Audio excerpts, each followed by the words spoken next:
name is Vicky Hartung and I am chair of the Great Grimsby Ice Factory Trust. I know that heritage is important to the people of Grimsby.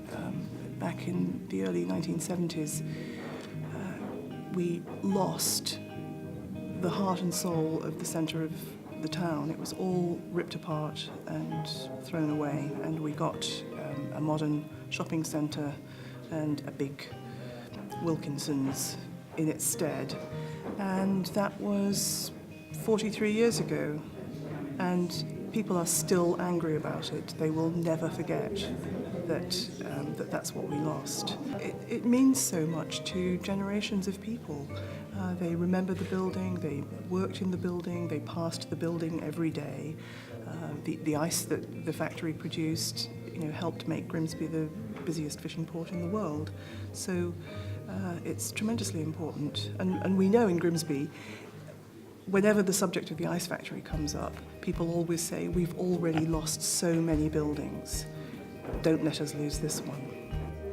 The Ice Factory Trust was formed about 2.5 years ago in July 2010, and after quite a few meetings in the town about the building, it's a very large building, and it's been sitting there for 23 years now, just deteriorating, but it was always central to the fishing industry in the town, and it's important to a lot of people, so therefore there are always people looking to try to save it. We've just almost completed an options appraisal, which has come up with a mix of uses for the building, which include the art gallery and of course the heritage, because it's full of fascinating machinery, or machinery that is fascinating to a certain kind of person. There's also room for a 2-screen cinema and a microbrewery and restaurant and a climbing wall and a cafe and a print studio and some other small commercial units and a little bit of retail to support the gallery and the heritage. We do hope it will have a positive impact on the local community, and that was part of our thinking. Some people might think that an art gallery is not the first choice for what to spend money on in a town that's struggling, but our idea has been that it will attract visitors from outside the region, and it will hopefully kickstart some regeneration. And that idea appealed to the Princess Regeneration Trust. That's their raison d'etre, and we've just been so fortunate to have had their support.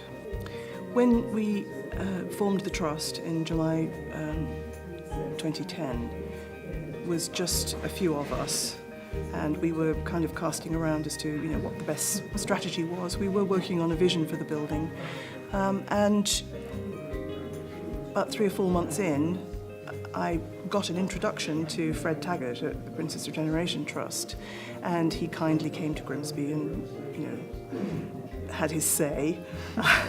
Gradually, he convinced the board to take more of an interest in Grimsby and the ice factory, and I just can't express how significant that has been for us. I mean, we have, in our dealings with the council and funders and all sorts of people, we have that gravitas now, that we are being taken seriously by the Princess Regeneration Trust. Not to mention the practical help and the expertise and the experience that we're able to draw on, which has been fantastic, because we've worked very hard over the last year and accomplished a lot, and with the full support and help of PRT.